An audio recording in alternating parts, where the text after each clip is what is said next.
நம்ம கார்த்திக் அஞ்சலியோட சுயரூபத்தை எந்த அளவுக்கு சீக்கிரமா தெரிஞ்சுக்கிறாரோ அந்த அளவுக்கு கார்த்திக்கு நல்லது அப்படின்னு தான் சொல்லணும். கார்த்திக்கு மட்டும் கிடையாது, நம்ம கௌதம், இலக்கியா, ஜானகி இவங்க எல்லாருக்குமே நல்லது.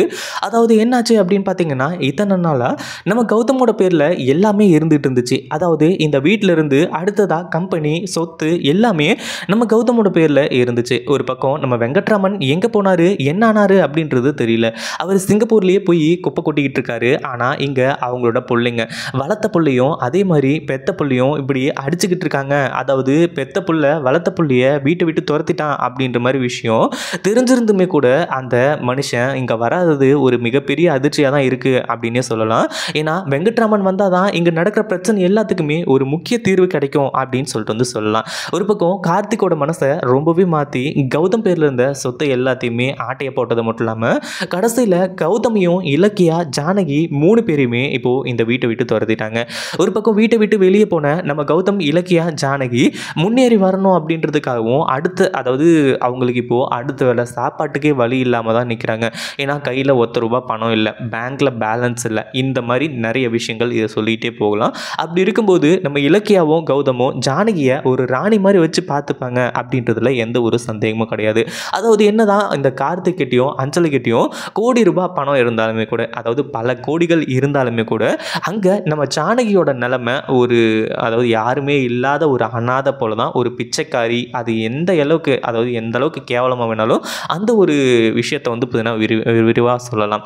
ஆனால் நம்ம கௌதம், இலக்கியா இவங்க கிட்ட ஒத்த பைசா இல்லைனாலுமே கூட நம்ம ஜானகியை பார்த்துக்கிற விதம், அவங்கள வந்து இன்னும் வந்து எல்லாமே, அதாவது ஜானகி வந்து அம்மா, அதுக்கப்புறம் அத்தை இப்படின்ற ஸ்தானத்தை தான் தாண்டி அவங்க நம்ம வீட்டோட, அதாவது நம்மளோட இளவரசி அப்படின்ற மாதிரி வந்து சொல்லி அவ்வளோ வந்து இதை பார்த்துக்க ஆரம்பிச்சாங்க.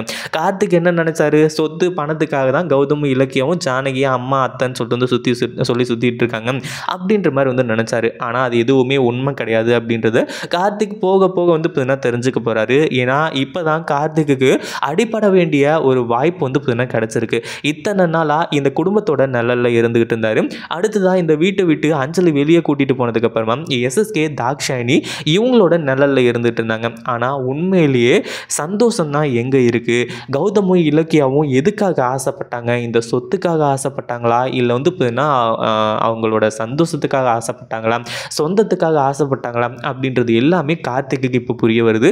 என்னாச்சு அப்படின்னு பார்த்தீங்கன்னா, அஞ்சலி கொஞ்சம் கொஞ்சமாக தான் கார்த்திக்கிட்ட பேசி அந்த சொத்து எல்லாத்தையுமே தன்னோட பேருக்கு வந்து எழுதி வாங்கிக்கணும் அப்படின்ற மாதிரி நினைக்கிறா.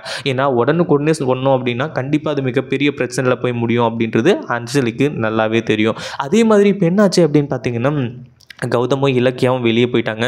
கூடவே சேர்ந்து ஜானகியும் போயிட்டாங்க. கார்த்திக்கு ஜானகி போனதில் வருத்தம். ஏன்னா பெத்த அம்மாவை இப்படி வீட்டை விட்டு துரத்திட்டோமே அப்படின்ற மாதிரி சொல்லி. ஆனால் இப்போது கௌதமும், இலக்கியாவும் வந்துட்டு வெளியே போனதுக்கப்புறமா நம்ம இவங்க ஜானகியை ராணி மாதிரி வச்சு பார்த்துக்கிறாங்க. அவங்களுக்கு என்ன தேவையோ அதை வாங்கி கொடுக்கறதுக்கு ரெடியாக இருக்காங்க. அதுவும் இல்லாமல் அவங்க ரொம்ப சந்தோஷமாக, ரொம்ப ஹாப்பியாக வந்து இருந்துட்டு இருக்காங்க. கார்த்திக்கு அதை பார்க்கும்போது ரொம்பவும் வந்து பொறாமையே வர ஆரம்பிச்சிருது. அந்த அளவுக்கு வந்து அவங்களோட சந்தோஷம் இருந்துகிட்டு இருக்கு. அதாவது கார்த்திக் வந்து நினைச்சாரு, கௌதமும், இலக்கியம் வெளியே போனால் வெத்து அவங்களால ஒன்றும் பண்ண முடியாது, நடுத்தெருவில் தான் நிற்கணும் அப்படின்ற மாதிரி நினைச்சாங்க. ஆனால் எங்கே இருந்தாலும் அந்த இடத்துல சந்தோஷம் இருந்தால் போதும், மற்ற எதுவுமே தேவையில்லை அப்படின்ற ஒரு விஷயத்த அந்த இடத்துல நிரூபிக்கிறாங்க. ஒரு பக்கம் நம்ம கௌதம், இலக்கியா, ஜானகி இவங்க எல்லாருமே சந்தோஷமாக பேசிகிட்டு இருக்கிறத பார்க்கும்போது கார்த்திக்கு என்ன பண்ணுறது ஏது பண்ணுறதுன்னு ஒன்றுமே புரியல. என்ன இது, இவங்க கிட்ட எதுவுமே இல்லை, இப்போ எப்படி இவ்வளோ சந்தோஷமாக சிரிச்சுட்டு இருக்காங்க? நம்மளும் நினச்சோம், அதாவது கார்த்திக் நினைச்சாரு, அவங்க கூட போகிறீங்கல்ல, அவங்கக்கிட்ட ஒன்றுமே இல்லை, கண்டிப்பாக வந்து இன்னும் 2 நாள் இங்கே தான் வந்தாகணும் நீங்கள் அப்படின்ற மாதிரி நினச்சான். அதாவது கௌதமும், இலக்கியாவும் அடித்து விரட்டிடுவாங்க அப்படின்ற மாதிரி வந்து சொல்லி. ஆனால் அவங்க அதை செய்யலை. அப்போவும் எந்த அளவுக்கு பாசத்தோடு இருந்தாங்களோ அதே அளவுக்கு பாசத்தோடு இருக்கிறத பார்த்த உடனே கார்த்திக்கு மிகப்பெரிய அதிர்ச்சி ஆகிடுச்சு.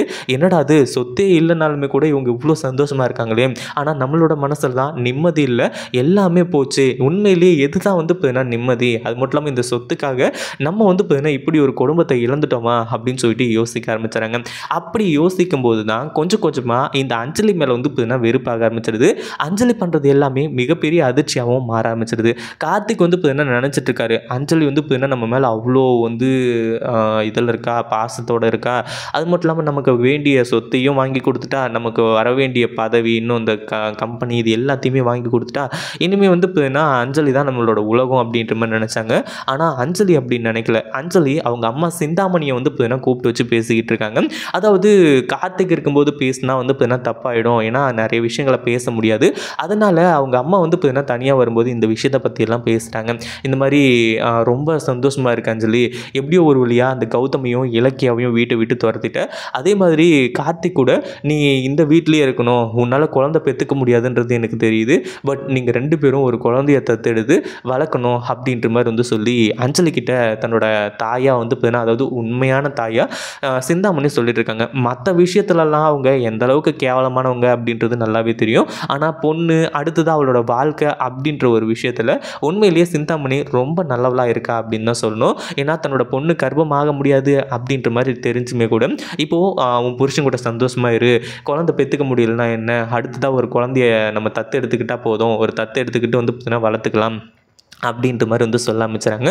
ஒரு பக்கம் வந்து இது எல்லாமே ஓகே. ஆனால் அதுக்கப்புறம் அஞ்சலி சொல்லக்கூடிய ஒரு பதில் தான் ஒரு மிகப்பெரிய அதிர்ச்சியாக இருக்குது. அம்மா என்னம்மா பேசிக்கிட்டு இருக்க, குழந்தை கிழந்தன்னு இப்படிலாம் பேசிகிட்டு இருக்காதம்மா, நானே சந்தோஷமாக இருக்கணும்னு நினைக்கிறேன். அது மட்டும் இல்லாமல் கார்த்திக் கூட சேர்ந்து சந்தோஷமாக வாழ்கிறதுக்காக தான் இவ்வளோ நாள் நான் பிளான் பண்ணிகிட்டு இருந்தேன். இந்த சொத்து எல்லாமே கார்த்திக் பேருக்கு வரணும் அப்படின்ற மாதிரி நினச்சிட்டு இருந்தேன்னு நினச்சிட்டு இருக்கியா?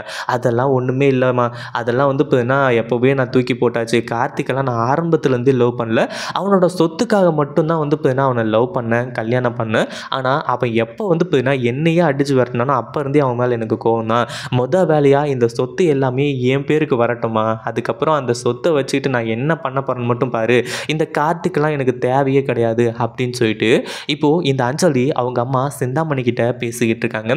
நம்ம கார்த்திக்கு பயங்கரமான அதிர்ச்சி, அது எல்லாத்தையுமே வீடியோவும் எடுத்துகிட்டு இருக்காங்க. இத்தனை நாளாக நம்ம எவ்வளோ பெரிய முட்டாளாக இருந்திருக்கோம். உண்மையிலேயே வந்து பார்த்தீங்கன்னா இலக்கியா, கௌதம், அதாவது தன்னோட அண்ணன், அண்ணி, அம்மா இவங்க எல்லாருமே சொன்னது உண்மைதான். நம்ம தான் வந்து பார்த்தீங்கன்னா தப்பாக நினச்சிக்கிட்டு இருக்கோம். அஞ்சலி திருந்திட்டா, அஞ்சலி நல்லவ, நமக்காக போராடுறா அப்படின்ற மாதிரி நினச்சா, ஆனால் இந்த சொத்துக்காக தான் இவ்வளோ நாள் வந்து பார்த்தீங்கன்னா நம்ம கூட இருந்திருக்கா அப்படின்ற மாதிரி சொல்லி பயங்கரமாக வந்து பார்த்தீங்கன்னா இப்போது வருத்தப்பட்டுட்டு இருக்காங்க. ஒரு பக்கம் கார்த்திக்கு என்ன பண்ணுறது ஏது பண்ணுறதுன்னு ஒன்றுமே புரியல. ஏன்னா அஞ்சலியோட சுயரூபம் தெரிஞ்சதுக்கப்புறமா அஞ்சலியை வச்சு கொஞ்சம் முடியும் அடித்து விரட்டணும், அதுதான் வந்து பார்த்தீங்கன்னா உண்மையான சம்பவம். ஏன்னா கார்த்திகோட பேர்லேருந்து அஞ்சலியோட பேருக்கு சொத்து எல்லாமே ட்ரான்ஸ்ஃபர் ஆகிடுச்சு அப்படின்னா அதுக்கப்புறம் நிறைய சிக்கலான விஷயமா மாறிடும். ஏன்னா அஞ்சலி பேர்லேருந்து சொத்து எதையுமே வாங்க முடியாது. அஞ்சலி அவன் நினச்சதை சாதிச்சுக்கிட்டு போயிட்டே இருப்பான், அதில் எந்த ஒரு சந்தேகமும் கிடையாது.